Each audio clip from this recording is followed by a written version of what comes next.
Little Grace still finds ways to break my heart without meaning to. Last week, she drew a picture of our family and included all the five of us and told the teacher, Mom is still part of our family. When I heard that, I had to step outside for a moment because I couldn't hold myself together. There are so many things I wish I had said more often. I wish I had thanked you properly for the sacrifices you made for our family. It was a very tough day. It looked like a dream. But then now you look at the series of events that have happened, and no, it's not a dream. Because I was in Nakuru, Sai to Kombita. People are seated in the whole field. It's a funeral, you know. This is the Unapologetic mic, where unspoken words finally find a voice. No scripts, no filters, no judgment. Speak your truth, own your story.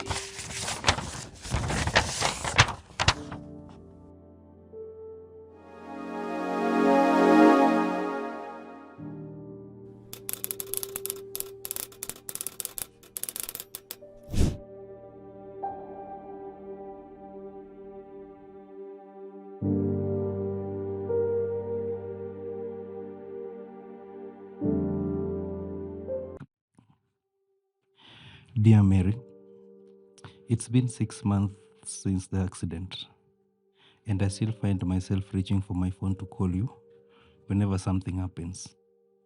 Sometimes I start thinking about something funny that happened during the day, and my first instinct is to tell you about it.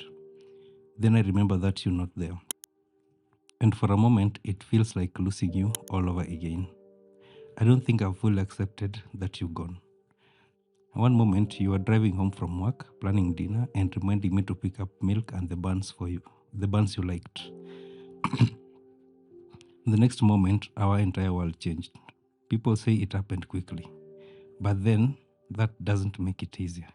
It's anything. If anything, it makes it harder because there was no goodbye, no final conversation, no chance to tell you one more time how much you meant to me.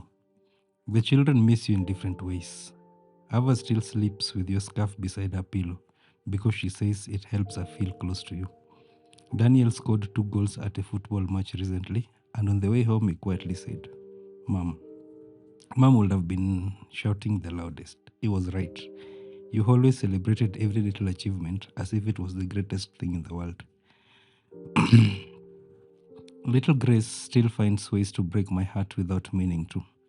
Last week, she drew a picture of our family and included all the five of us and told the teacher, Mom is still part of our family. When I heard that, I had to step outside for a moment because I couldn't hold myself together. Watching them grow without you has been harder than anything I've ever faced. I wish you could see how much they've changed. I wish you could hear their stories, help with their problems, and be there for all their moments that matter. There are days when one of them needs advice or control, and all I can think of is that you would know exactly what to say. I'm trying my best, babe. I pack lunches, help with homework, attend school meetings, and do my best to keep everything running. Some days I feel like I'm managing. On other days, I feel completely overwhelmed and wonder how you handled so much with patience and grace. The hardest part of the day is at night. During the day, there's always something that needs my attention, and the children give me reasons to keep moving. But when they finally go to bed and the house becomes quiet, the reality of losing you settles in. Some nights I sit alone, looking through old photos or listening to your voice in videos on my phone. The children see a father who is trying to stay strong, but they don't see the nights when I sit on the edge of our bed and cry because I miss my wife. There are so many things I wish I had said more often. I wish I had thanked you properly for the sacrifices you made for our family. I wish I had told you more often how proud I was of the mother you were and how much I admired your strength. Most of all, I wish I never assumed there will always be more time. What I miss most isn't one big thing, it's the small things. Sitting together after the children went to bed, talking about our day, sharing funny reels, arguing about what to watch, and laughing about things nobody else will find funny. Those ordinary moments seemed so normal at the time, but now I will give you anything. just to have one more evening like that with you. People tell me that time heals. I don't know if that's true. What I do know is that I've learned how to carry the pain better than I did at the beginning. The grief isn't as loud every day, but it's always there. There's a space in my life that belongs to you, and nothing will ever replace it. The children and I visit you often. We bring flowers, talk about what's happening in our lives, and tell stories about you. Maybe it sounds strange, but it helps us. It reminds us that even though you're gone, the love you gave us is still here. We see it in the children, in our memories, and in the values you left behind. I want you to know that we're going to be okay, not because we've stopped missing you, but because of everything you taught us. The kindness, the love, resilience, and care that defined your life are still guiding us. You may not be here to watch the children grow, but your influence is woven into who they are becoming every single day. Thank you for loving us the way you did. Thank you for the life we built together, for the family we created, and for every memory you gave us. We miss you every single day, and we always will. With all my love, your husband.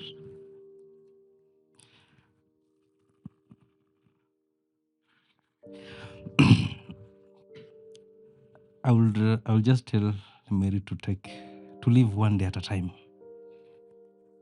Sometimes it gets hard, sometimes it gets easier. If I was the husband, I think I would have also written a similar letter. The days the children will ask questions that you cannot even answer, but then you have to give them an answer. I do tell my daughter that the mother is in heaven and atungoja. I don't know how she takes it, but each time someone asks her that, she'll always say Sharon is in heaven. There will be days when you break down and cry like there will be no tomorrow, but then you'll always wake up and wash up your face and go on with the life, because life doesn't stop because our loved ones went to be with the Lord. Life will always have to continue. For me, it's now roughly over 1 year. I think we are heading to 2 years since the same thing happened. I met my wife in primary, and we were in a boarding school, and we grew up as friends, playing and every other thing, because it wasn't a very restricted place. It's one of the best schools in Nyanza. And after my class 8, I went my ways, she went her ways. Then we reconnected in 2019. I was enrolling my brother at Egerton University, and she was also joining for her first year. And I didn't talk to her the first day nilimwona. It took me some time, because over 5 years are gone, and you really have to connect with someone again before you can talk. So when I finally got the number, tukaanza kuongea everything hapo na pale. Finally, she was there. She was mine, and life was. And it was a little better because for the first time, I was dating with that feeling of love. You see, not like back where you're dating because my friends are dating, and you see. Then that time I was in my 4th year. I was just finishing up, and now she was in her 1st year. And so we started dating. By year 2, she moved out because I felt like we cannot be together na kwa hostel na niko nje. So I had to get her a house somewhere else near school. And it went on. I will say it was amazing because the experiences we had, the good times, the soft times, being that this was also a student, it was easier to manage, to handle, and to treat, And then come 2022, she gets pregnant and she tells me. And then at the end of the text, she said, I never want to see you again, you see. And it was also fine because at that time I was having a project in Meru. So I said, now that she doesn't want to see me again, it's the best time nitoroke. So if much she didn't want to see me again, she will always call me when she needs money. So I didn't know the boundary between money and me. So when I came back from the project, it was now towards elections, the 2022 elections. And so we arranged, after the elections, nilienda kwao, tukaona wazazi, wakanijua. And then we said, fine, let's now proceed, because now it's an official thing, though now she's still a student. That was 2022. So 2023, now we are living as husband and wife. She has to go to school, I have to go work and provide. And then the baby comes in 2023, February 22nd. I still think that was one of the best moments of my life, because when I went to pick them from the hospital, she was so happy about it. I was equally happy. And I carried a flower. And I was a little shy. I'm always shy. But that day iliongezeka, because now I had started with the must not stuff, being masculine and everything. I gave her the flower, and her face lit so warmly when she saw me. Then I gave her. Then she handed over the baby to me to kambeba. Then she was still sick, so we didn't go back home the same day. She underwent CS. So I think she took 3 more days. So I would go see her every day, play with them, play with the child. And then I will go back home. So after about 3 days, then I went and picked her up. So from March all the way to November, it was what ordinary couples would have. It was just life. You enjoy staying with each other. Everything is okay. Clinics, hospital visits, just the ordinary things for someone with a baby. And so when we got to around September 2023, she starts bleeding, and then she tells me, Baba J, I'm bleeding. I think my periods are back, because akwa ameona, So I said, oh, that is good news then. So the bleeding starts in September, October. Let me just push at September, October, November, then comes December. So in December now, the year is ending. We make plans for the holiday. Tukasema, no, it's December, tunaenda kwetu, utaenda uone wazazi in January before urudi Nakuru. But then I was still staying in Nakuru. And she was okay with that. She rarely argued. Kama hiyo kitu haikuwa namfurahisha, she will just look at you, and later on atakutumia text that, I see it this other way. Hange kuengage verbally. So 2024 now comes, and we've made our plans as a couple. We want this. I had planned to do my masters. She wanted to do nursing. So nikamwambia acha nianze, then by nursing aliniambia wanaenda September. So by September we utaingia. At the same time, she was finishing undergraduate at Egerton. So now in January, in 2023, there was a time I went to Zambia for about 2 weeks. And so she was amazed when I shared with her the photos, ndege, nini, and she really wanted to. So I promised her next year that will happen. So in January, with my brother, his girlfriend, na yeye, we went to Mombasa. And that was on January 15th. 16th, 17th, things were normal. Then on 19th, she fainted because the bleeding was now too much. So we cancelled everything and we came back to Nakuru. That same evening, she couldn't bear it. So we had to look for a place. So with my friend, Naitwa Robinson, he was a medical student. We surveyed a few hospitals because the doctors were also on strike by then. And then we went to Nakuru specialist. So akakaa hapo day 1. Then the second day, she was scheduled to go for a surgery, because when they did the scans, there was a mass there was a tumor kwa abdomen. So we said, oh, maybe that could be the reason. Maybe it's something normal. So she went, alikuwa ende surgery, but it didn't happen. When they spotted some abnormalities, the doctor said it will be done some other time. She needs further examination. Then one morning, I'm in class. I had now started my master's classes. I'm in class, and then she tells me that amepigiwa simu, she needs to rush to the hospital. That is Nakuru specialist. And I told her, it's okay. Then I sent her some money for the cab. I went back to class. Then after about 2 hours, she calls and tells me that the doctor says that you have to be here. Then I just knew things were not right, you know. But anyway, as a man, sometimes you force courage. And then I went to the hospital. When we got there, the doctor had another patient, so alimaliza. Then he called us in. Then akaniuliza, who are you? Kaambia, I'm Peter. I'm Sharon's husband.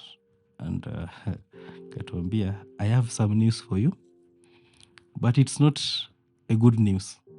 So when he said it's not a good news, I thought maybe it's like something is wrong with the tummy or any part of the body, a serious thing. I didn't really envision whatever he was about to tell us.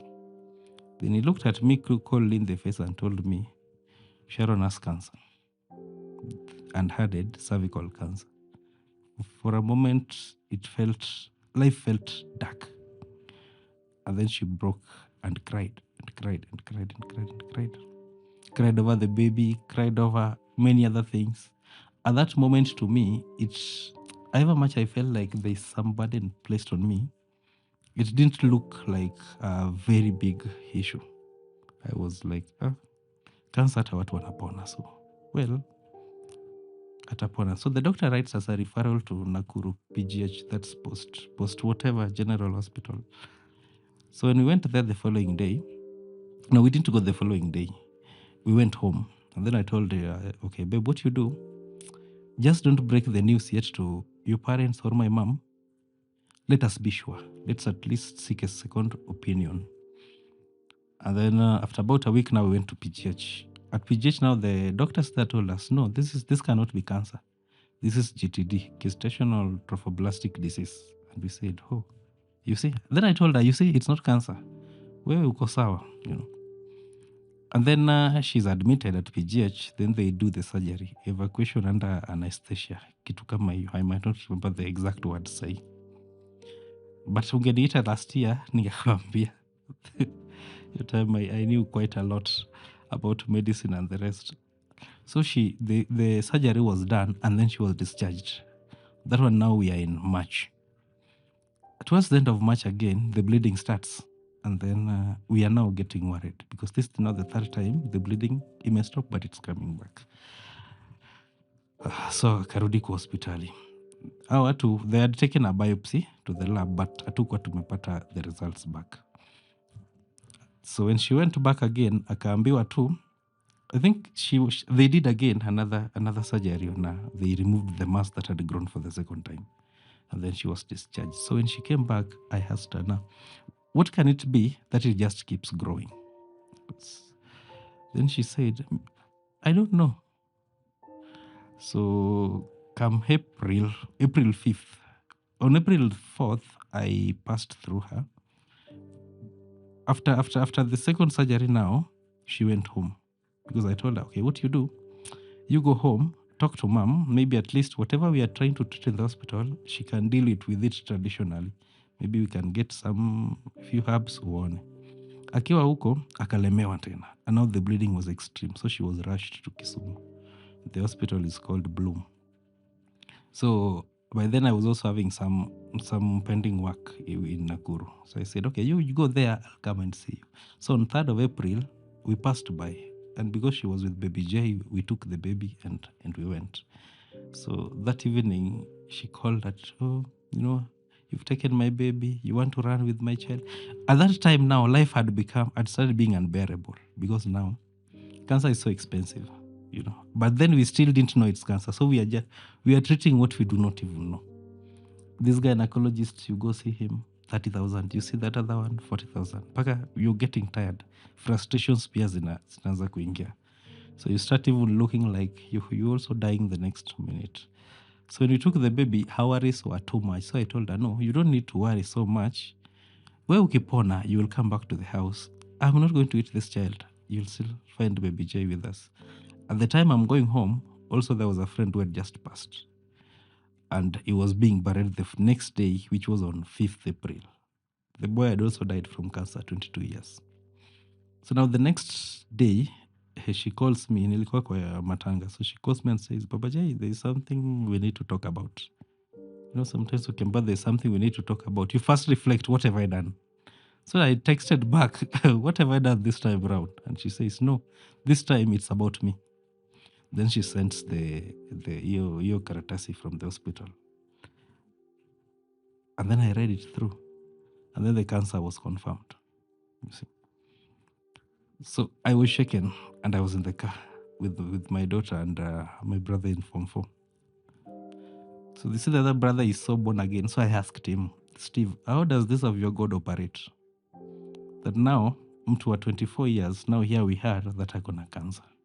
How do I even face this? And being that back home, unajua sasa, most people are looking at me, you know. And then now there you are now with such a thing, the burden, the cancer, and you know. Then I just started the car and then I drove towards Rosinga Highland. There's a nice bridge there. And then I just sat with my daughter for a very, very long time until my mom called me. So I went back in the evening and told her that, you know, Sharon has been diagnosed with cancer. Then I called the dad. So when I called the dad, alikuwa shaambia babake. So the father just told me that, okay, acha tuone vile itakuwa, mpango yote ni ya Mungu. So I traveled back to Nakuru. So she started now doing the chemos and other things at Bloom in Kisumu. So when I went back again to see her at Kisumu, I think after about 3 days, I went back to see her at Bloom. Already there were noticeable changes. You know, she's turning dark, nywele inaanguka. But then it's at that moment that I was like, no, this girl cannot die so easy. Anakufa aje anaachia mtoto mdogo, you know. Does she would know me aniachie mtoto? You see, they're just those weird things that in prayers that you make to God to justify like a fight when you're in denial sometimes. So life goes on. Tikakaa na yeye siku 3. So and then she was discharged. We came back to Nakuru, and for some time life came back to normal. Because she went for the first cycle, the second cycle, and the third. And then the doctor told us that the mass has disappeared. So we said, you see, glory to God, everything is okay. This is a battle that we've won, you know. So I remember her complaining that, you know, I'm still not feeling good.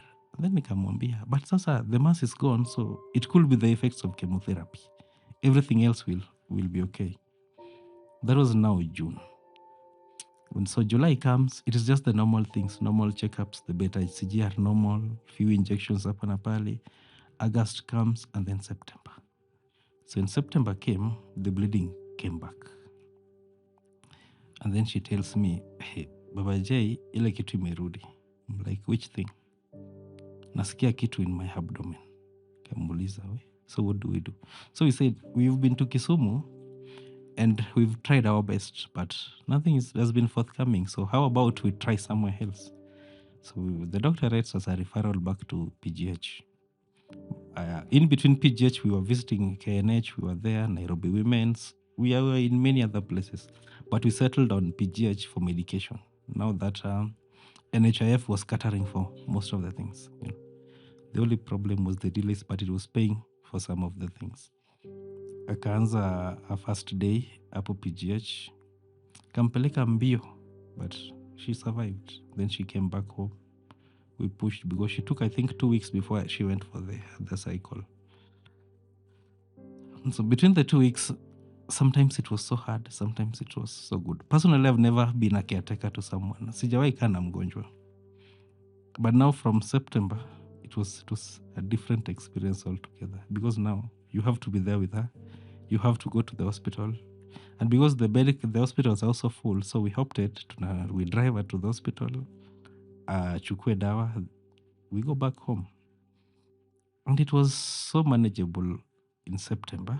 Then October comes, and then I tell her that, you know what I want to do now? I want to go back home because there's a plot that we bought. Taka nione iko aje and a few things.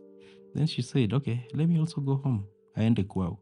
By then now, because of the too much hospital visits, the baby was at home now. Nilikuwa ni mimi na yeye. Na maisha ikitutandika hapo. So we traveled with her to Kisii, then tukaachana na at a place called Road. Alikuwa naenda kwao, mimi naenda kwetu. Because I promised her that I'll come there on Sunday, nione baby J na niwaone. So when I went on Sunday, I even met the dad, and the father talked to me at length. You see, those things that the fears that people do have about life. Mimi sasa, I was in too much denial. You know, when you love someone mpaka you don't envision any bad thing happening. But sasa yule ni mzee, kuna kitu anaona.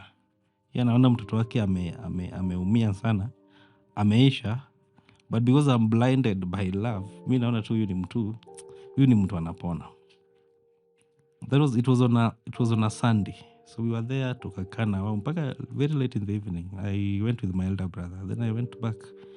Then nikiwa nyumbani bado, Sharon akapigiwa that the gynecologist is around. You need to come and see him. So he had to travel back before me. That was now in November. Then she went for a day 2 of chemotherapy. And when she came back home, she was finished. You know, when you see somebody today, akona mwili, she's a little bubbly and everything. Then she went. When she came back the next day, everything just changed. Then now she lost almost, the following day she lost almost entirely one half of the head. Nywele ilikuwa imeenda, and then mwili kaanza kuenda. Then so most times she would just sleep. Back then, whenever she was sick, we used to play a doctor and nurse thing. You my patient, I'm coming to treat you, and I will go with a pen. But at that time, you try such stunts and she's just lying, you know. Then at that point, nikapata kazi ingine Kisumu, so I had to go and see the site. So when I'm in Kisumu, she calls, and the voice ni kama imeenda. So she sends me a message that naumia sana, please come back. So the next day, I have to travel back now. Then the mom, the stepmother and the mother comes to see her. That was now late October. So I also came back. The brother was there, the sister was there. Almost the bigger part of their family is now here with us. Akapeleka hospitali, akapewa dawa, she came back. So the following day, now she tells me that, Mimi, nataka tu kuinja. Then I told her that, small, I used to call her small most times. Alikuwa kadogo kiasi. And she tells me, anataka kuinja. So I tell her, you shouldn't be taking sugary things. But anyway, deep down najiambia, hajakuwa akikula. So akitaka, once in a while, it's okay. So I went and bought this quincha and came back. Actually, that is the only day I took kwenda hospitali from September. Kaniambia, yes, she's okay. Mimi naenda tu nipumzike. So I left my phone back and went to see a few of my friends around. Now that you've left your phone, nobody can reach you. So natafutwa through friends. And then one guy tells me that najua natafutwa, hebu kimbia kwa nyumba. I'm like, what could be wrong? I'm not scared because entirely I had seen her through even the worst. Like akitoka kimo, if she would soil herself, it would be so hard mpaka haizi hata simama. So you would be there, you walk her to the bathroom, you wash her, you wash the baby, do everything, and then you bring her back to the bedroom. So on that day when I left, she was better than the worst days that I had known. So I went back, nikampata, and she was so drained. Then I went straight to the bedroom and asked her, Nyathina, what's wrong? She couldn't talk. Like the last drug alipewa had already eaten up the alimentary canal. So she couldn't talk completely. So she writes it on a piece of paper. Nataka maji moto na chumvi. So I do that. And then ananiambia, nasikia vibaya. We need to get to the hospital. And so I call a few friends. And then we get a car. And then she's driven to the hospital. Wakamwangalia, wakasema, whatever. Akapewa dawa, tukaambiwa tuende tu nyumbani. In case iongezeke, we come back. So we went home. That was now November 1st, 2nd, so 3rd ndio tu kuenda hospitali. So on 4th again we go back to the hospital. Same to 5th, then on 6th we never went to the hospital. Then on 7th, she tells me that, hey, this thing is too much now. We need to get to the hospital. Then akaniambia, I'm not going back to PGH, let's find another place. Kamuliza, why? Kaniambia she just wants a place where she can rest. So we opted for Valley Hospital in Nakuru. And then we went. So when we went back, we went there on the same day akakuwa admitted. They said the organs were so weak, the vitals, those many jargons. And I said, well, it's life. So she was admitted. Day one, you look at her, mwili naenda. You're just scared, but you don't want to admit the scary bit of it. So we were with her sister and now one of her mothers and the brother. So now the mother says that, okay, mimi nitakuwa nabaki na yeye. You people can always go back home. Mkuje the following day. That was on 7th usiku. So on 8th, tukaenda hospitali. Ameanza kukonda, you know. Bones zinaanza kuonekana kwa umbali. And then on 9th, when I went back to the hospital, now she could talk. So we talked for a few minutes and she's like, I'm better now. And I was, how is Jay? Jay is okay. Because now we're not going with the baby. The doctors told us that Aish is so delicate, we should avoid coming with children. Tukue watu wachache sana. Then on 9th, again, nikaingia, nikapata amelala. And the mom was seated there. So nikamuuliza, na leo Sharon akoaje? Then anasema, usiku alilala tu vizuri, but asubuhi amesumbuka sana. Then I tell her, it's okay. So I went to see the doctor. Kaniambia, the organs are failing, the kidney is struggling, is straining. And all through her sickness, you know, we used to read. You've been told, this thing is choriocarcinoma. Now you read and you're told this thing, it happens in one in 1,000 people. So ever much najipatia hopes, I'm like, these are diseases that has not been researched so much about. This thing must be so deadly. So there I am struggling, and then the doctor, he talked for quite some time. Ile ya mtu anakuprepare for the bad thing, but mimi your bad sioni. So on 10th, we went back. So on 10th, they wakatuambia now they need blood. We need to get blood so that apewe like from 6 people. So I called my friends, they agreed to donate blood.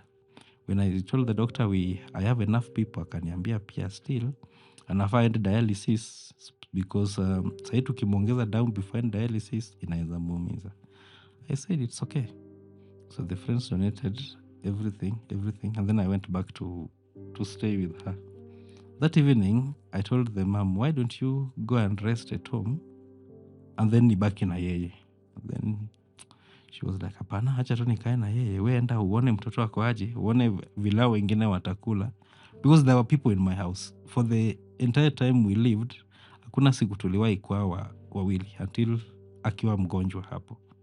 So my daughter is at home, my cousins, their sisters, kuna wenye wako hapa, people, brother.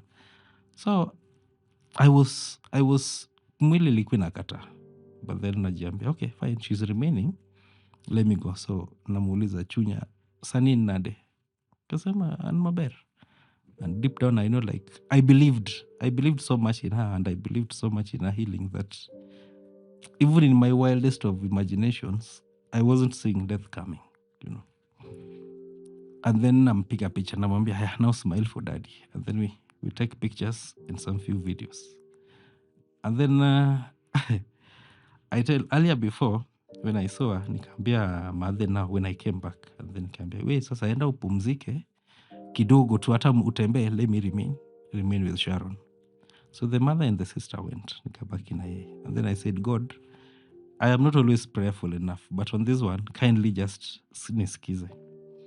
Then I tell God that I just want to see a sign. If this thing is for life, nataka tu nione akiamka, akika. But if it's for death, halale tu hapo. Do you know Sharon got up, akakaa kwa kiti. So the mother mwenye alikuwa nayo through ni stepmom. So when the mother called me in the evening, nikamwambia, no, Sharon is okay, because I had seen a sign. Huyu ni mtu anapona. So I was like, however much it will cost me, I will do everything to ensure she heals. So evening comes. I left that day. It was the latest day I left. I think it was around 9 because everybody alikuwa shaenda. Tulikuwa tumebaki dawa na everything tukitafuta. Then I went home. So at around 3, baby J wakes up. She akasema daddy chai, you know. But sasa I was so sleepy. So I had that, mi nikarudi tu kulala. Then the next time she was like, mami. So when I woke up, naona anaita mami and she's smiling. Like, alitaka hadi chai. So I put some tea kwa hiyo fida yake, nikampatia kakunywa. Then we went back to sleep. At around 4, I get a call from the hospital. I knew that number because it had called me to Kijaza now. Now we were moving from NHIF to share things. Kasema hapana, this is not normal. Later mom called me, so I didn't pick the call. At around 5 again, at around 4:31, now the sister comes. Alikuwa in the other bedroom, so she comes to our bedroom and knocks.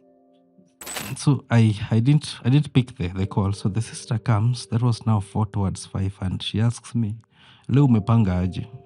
Kumbe yashaambiwa the girl is gone. So nikamwambia, okay, mimi tunangoja Jay aamke, ni I want to dress her up, then tuone small. So anauliza mbona uende na Jay? So unconsciously I tell her, hata akiona mamake ya mwisho, I just want her to see her. Then she says okay. Then she went back to sleep. Then at around 5, the call comes, I don't pick it again. Biju nangoja ni mamake ndo nangoja nipigie. And then, because I know if the mother calls, then maybe it's good news. How wengine maybe they want money and I don't have money. Because by then bill ya hospitali pili kwa kubwa. So I was like, okay. So now the sister comes back again, knocks, and then she's like, so what do we do now?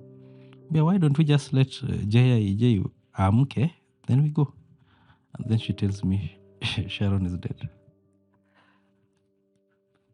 I can't remember the exact emotions that carried me that time, but I was just so blank.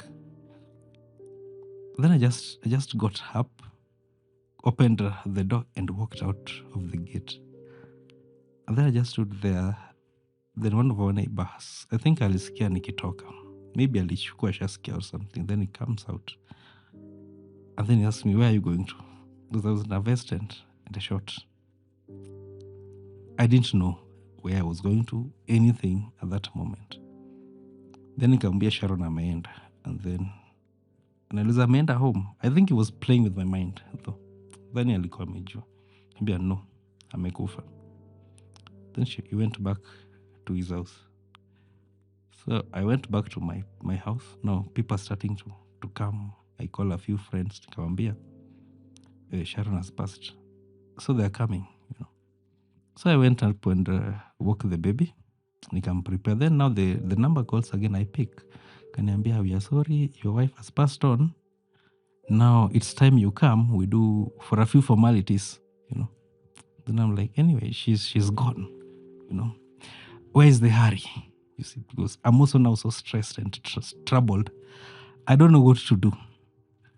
So I prepared my baby. A few friends came. They picked us and we went to the hospital.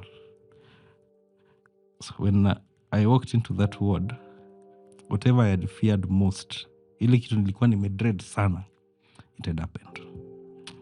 Then I looked at her. She was lying there. And I thought maybe these doctors didn't check her well.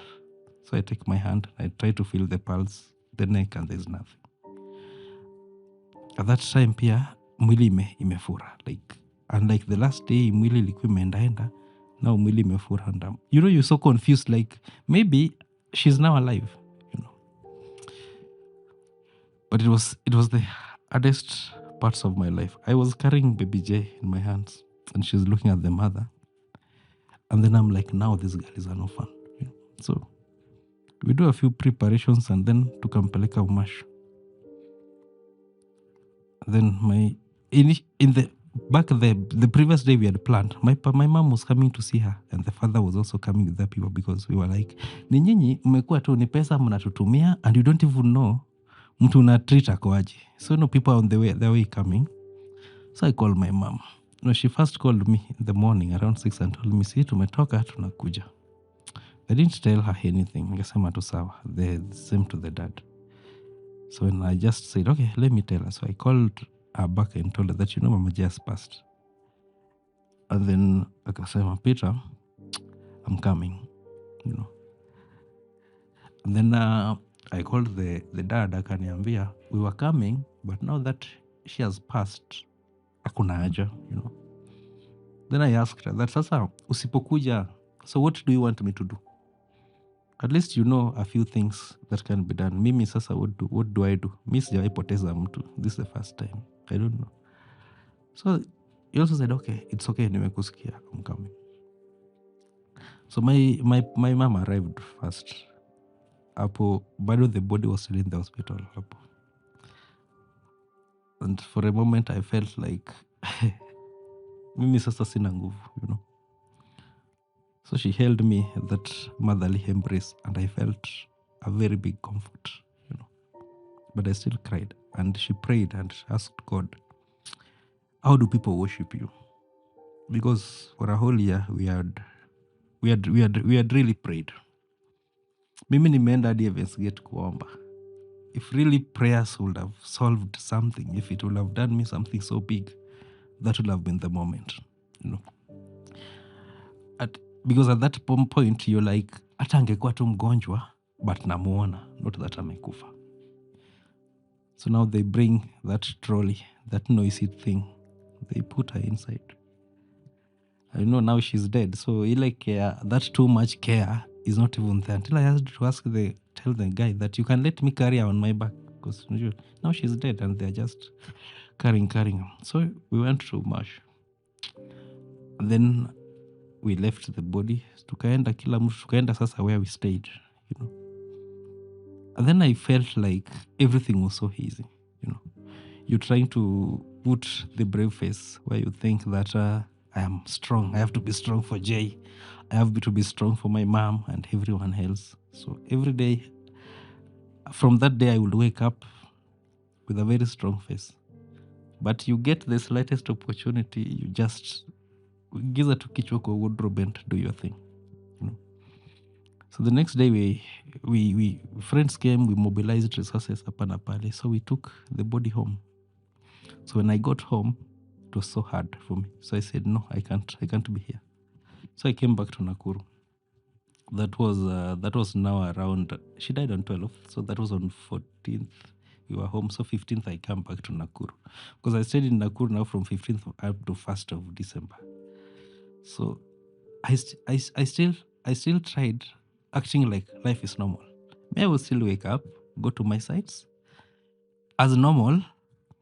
But so there was the hint between, there is now you from your house mpaka kwa mat kuna njia. You act like it's normal. You feel like the whole world is looking at you. You meet people, and they're like, oh, we are sorry. Oh, where are you going to? They even want to take you. So you're like, unibebe hapa niende nawe mpaka Kisumu. For what need? But at the moment you get into that mat, that's when the reality starts hitting you that your wife is dead. You're never seeing her again.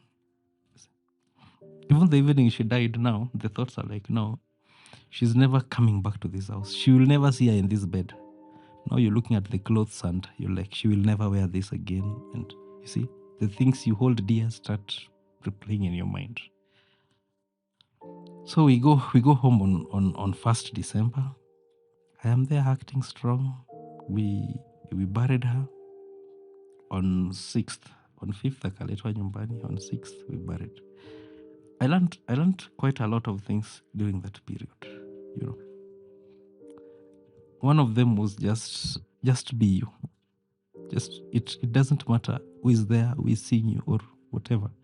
Just be you. Everybody for themselves. Whoever wants to mourn, I will feel like wananipigia kelele because I was so mad. I was so mad because you've spent entirely all your resources knowing that this person anaenda kupona and then they die. Even when I got to the hospital and looked at her, however much I was doubting that this girl could be dead, but there's that aspect of how can she die with all that I've spent? Does she even care how much we love her? Does she even care niko na mtoto mdogo hapa?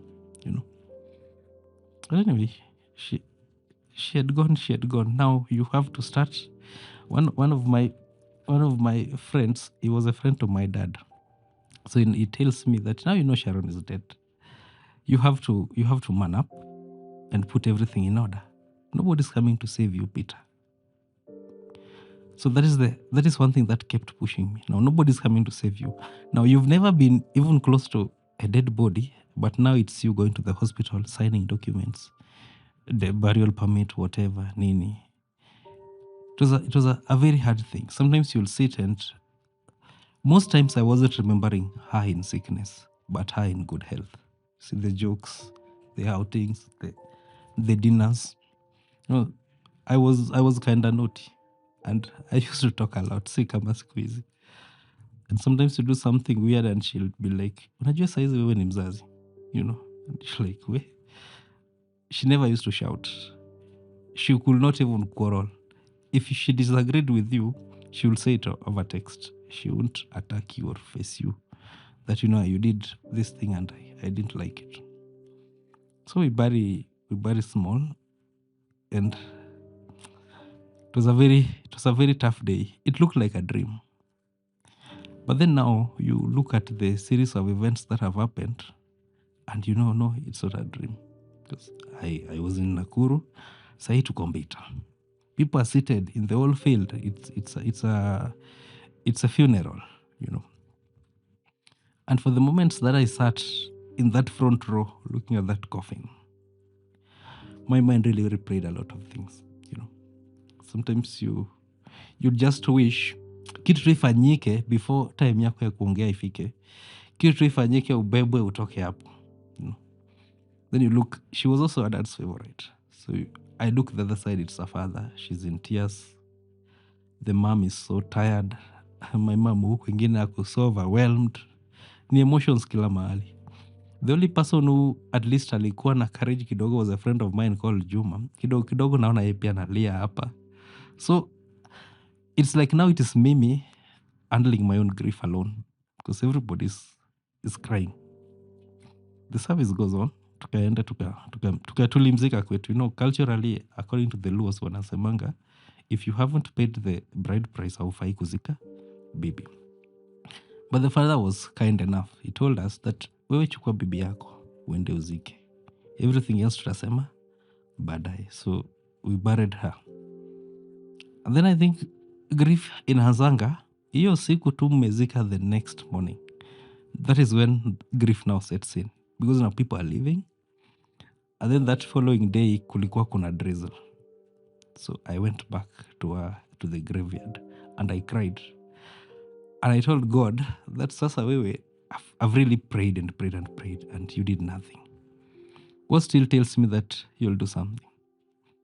But then when I was still there, something comes into my mind and tells you that, sometimes you're being too selfish. You'd have just wanted to see her alive at the expense of her suffering. And that statement kept me going for a long time because she was suffering. Me, I just wanted to see her alive, but she's suffering. So if the dead rest, may it be so. Then I traveled back to Nakuru. I think after about 4 or 5 days, I had to clear some things because clients will not understand most of that you're mourning, grieving, or whatever. So I go back to finish some paperwork. So when I got to Kisii, I bought bread and some fruits because in my mind, I had known that anytime niko Kisii, I have to buy United bread, you have to buy some ndizi and the rest because she loved these things. And then at the back of your mind, something tells you, but Sharon is dead. I cried kwa hiyo mat from Kisii all the way to Nakuru. Nilo unalia tu, you don't even want people to know. So nilikuwa na shuka yangu. It has been inanipatia comfort sana. So when I get home, unashuka stage, you now take the cab home. Kwa cab, you feel like it's okay. You're healing. You can manage this thing. Then now you walk into an empty house. The pictures on the wall. Za mtoto, yeye hapo. So you start imagining the good days when she'll be in the kitchen singing and cooking. And then you on the other side with the baby playing, And then something tells you, it's not happening again. She's not there. And it was so hard because there was nobody I could look up to and talk to about anything. So mimi grief yangu ilikuwa inakuja and then I handle it as it comes.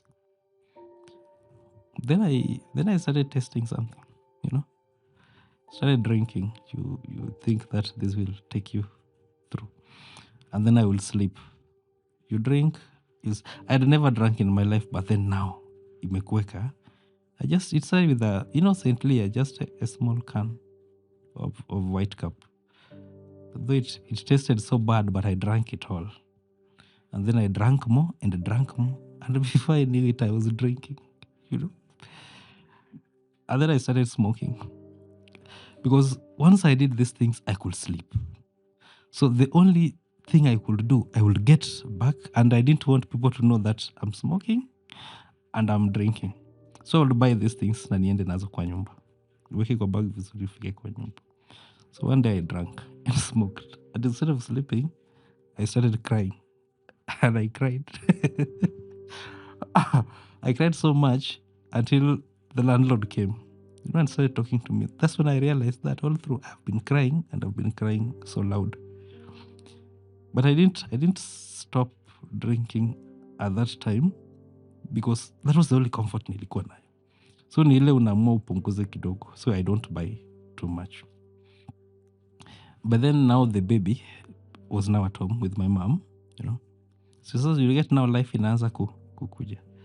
So one day I went back home to see my baby. She died when the child was 1.9 years. So all through she has been with my mom. Mimi sijawahi kaa na yeye tena. They just come to visit. And then nikiwa na yeye, she tells me that Sharon Otho. That means Sharon is dead. And then it was like she opened a wound somewhere. And then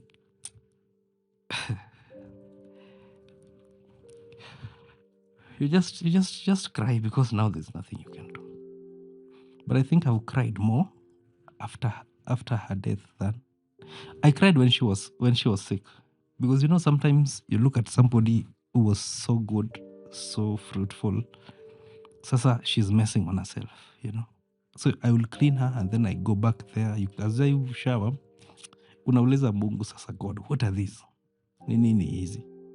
Why don't you just bring healing into this house? You go and pray, but nothing. So you cry and cry and cry. So I cried more when she was sick and after her burial than I really cried on the day she died. But nile where tunasemanga life has to move on, There are a lot of things that I picked and a lot of fears. Me, I fear death, by the way.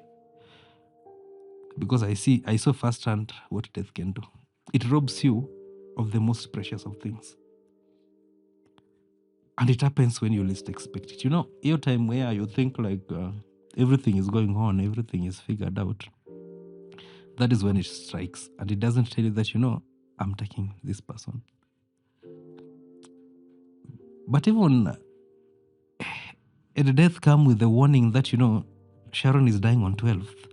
I wouldn't have taken her out of the hospital. I would have still been there negotiating and bargaining with death that, no, not now. So I travel a lot, and the biggest fear I've always had is death, Because now imagine me dead, and now there's my daughter all alone. Because I still feel like death is something so mysterious that we haven't gotten to understand it. I don't even believe that we will meet again. I believe like she's gone. We buried her. I'm never seeing her again. I such times inaenda sana na akili yako, and you think a lot. Sometimes back then I would be so suicidal, until you're driving, but you having the thoughts of, if I just turn this car a little and knock this person, it's gone. But then again, you are like, if you die, your daughter is left alone. And I think for now, the biggest death that I will fear is maybe my mom passing on. Because for the second time, this baby will have lost her mother. Sometimes the fears come, and then you negotiate with it. Najiambia, hey, if somebody has to die, God, then maybe ikuwe ni mimi. Because at least atakuwa my experience father's love kidogo. Because I don't think I will be a better parent than my mom, because mi nikionanga huyo mtoto I still handle her with emotions. Naona tu ni kama huyu sasa mtoto ana mama yake, she's an orphan, anateseka, you see. But life has a way of doing things. Sometimes it's so hard, and it has been so hard until one day I woke up. I used to write notes so much. The points, what you feel in my diary, how my day went, how I've been feeling. And then one day I just woke up and told myself, enough is enough. It's time. I now need to focus. I now need to get other things in order, Because now she's not there. She's not coming back. And then the thoughts are still dragging you behind. So I talked to a friend called Marion, and we talked for long. And then she was also like, Sharon is not coming back. You also now need to get over and get alive and get moving. And then I said, okay, fine, that's it. And now because I had not married her, then now comes the aspect of where now you have to do it because it's culture. And then I was now thinking like, Nime heal, let us do this thing. So I tell my friends that let's prepare. I think it was Good Friday on 3rd April this year though. So I tell my friends that get prepared. We are going. So on 2nd, after Sharon know the cows and other things, you're now looking at these things, and then I'm looking at a picture. And then you just see like how life could be so short, how things could always change when you least expect kuona zikichange, And it was that decision ya kupeleka mahari that even did me more harm, because I knew that mimi nimeheal. I had resumed back to my duties as normal. Nilikuwa I was planning kuhama because all through sikuwa nimetoka kwa hiyo nyumba, so nilikuwa napanga kuhama, but ni ile unaisema tu I will move. But after that ceremony everything changed. It just took me back to square one. So now you have to start experiencing grief again, fresh as it is. But we went to their home. The parents were there, You're there with your friends, with the cows. It's a celebration. Everybody else has come to celebrate. But in your subconscious mind, this person is not there. Because I remember when we walked in through the gate, machozi tu ilianza kutoka. So, but the sisters, at least they were so supportive. They covered me, so watu wengi hawangeniona. So we walk into the house where the negotiations and everything. And then the mother is crying, the father is crying, my mom is crying, my sister is crying. It was I think I rushed, because it just took me back to 12th December, So when I went back to our house in Nakuru, the first thing I did, nilitoa picha zake kwa ukuta. I said, I'm getting done with this. By the time now we're talking to Marion, everything is no pictures on the wall, no nothing. A few clothes had remained in the wardrobe. You see, there are those things that you hold so dear. Unasema, maybe siku moja I'll give it to Jay. At least akuwe na kitu moja ya mamake. There are those things that you look at them and unasema, this one is Sharon. Sharon bought this. Nitakuwa namkumbuka. Those things started irritating me, because you see them and you're triggered. I just woke up one day. I went to Kisii to look for a house. Hivyo tu unaamka tu unaenda. That's how I went. So I'm still struggling. It's not like I've overcome, or I would have an advice to give someone who is grieving. But I'll just tell them that tule yetu. Ikikuja, just let it be. Only that I'm shy crying in front of ladies. But ikikuja, I let it be as it comes. I don't suppress it. I don't do anything. Just look at my daughter. I'm hoping that she lives long. I'm wishing my mom a longer life. She's old though, but now what do I do? I can just wish her a longer life. Because that hiyo thought tu ya huyo mtoto kubaki tena, I just can't shoulder it, So my advice would be just let it come. And I think I won't encourage someone using Bible verses because my faith is shaken, terribly shaken, because I didn't see the prayers work, And then people will tell you that, you'll get a better person. So you ask yourself, so Mungu alikuwa na huyu ndiye anipatie mwingine. Okay, si basi angefanya to break up. Aende zake, mimi nibaki, Or somebody else, God has better plans for you. So you're like, did this have to die for that better plan to happen? Like, how are they interconnected? Hini pia nafanya, I fear relationships, honestly. Because right now something happens to the girl, it will even be better mimi niende, because if anything was to happen, everybody will be like, why you? And then it's a trauma and pain that I cannot carry again. So maybe I'll just tell someone, one step at a time. And then time has a way of healing people. You get used to things, you get accustomed to other things, to missing them. When you lose them, when I lost my wife, she was the first thing I could think about. And the last thing, you wake up, she's on your mind. You go to bed, she's on your mind. You dream about her. Sometimes you talk and you're just talking about small, But at least the day I knew there was healing was a day I woke up, and for about some minutes I never thought about it. These are the days I will go to sleep and I don't think about small. Well, I stopped taking drugs because I felt like I'm just wasting. It's been quite some time, not a lot of time, but maybe 3 months without taking anything. But I know healing will just come. Maybe I'll meet someone else in future. Maybe I'll start another life, another marriage. Maybe I'll just be the way I am. I'm not so sure about a lot of things.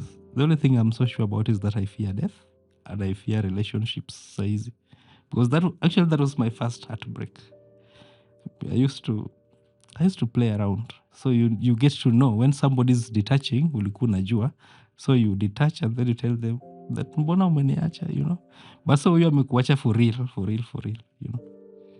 But I'm hoping that everything will be fine. That life will treat us fairly, But at least now I know death is not something that you can wish on someone, So either I can see people grieving and I can feel them. There's a time I went to a funeral and cried my case instead. Because now people are crying is a close person, so you also cry. They think you're mourning with them, but mimi nalilia tu mtu wangu, Maybe one day I'll get my faith back in track. But size it's completely shaken. Shaken kabisa. Hata nikiweza kuwa na God, I have a lot of questions to ask him. I really would have wanted to see hizo cases zenye yeye amefanya. I would have really wanted mimi yangu ndikuwe testimony like God did this, but it didn't happen. So hata mama akiniombea nikitoka nyumbani, I close my eyes for a few seconds, alafu I'm like, you just open your eyes again because na feel ni kama acha tu ya ng'ombe amalize. It's a faith, it's still okay, mimi. But ni life. We move on, we live. Mungu anajua if he indeed does, vile vitu zitaenda. She will start by telling me why she had to die at that time, But then I will just tell her that, baby J is growing. She's now 3. We married you in your absence. I'm still struggling. Hadi nimeshindwa kupata mapenzi tena, It's so hard. But I would tell her that even through the heartbreak, I still love her so much. If there's an eternity, I wish she becomes the first person I see. And maybe kama huko juu, they introduce themselves to each other, she can say hi to my dad. Just that.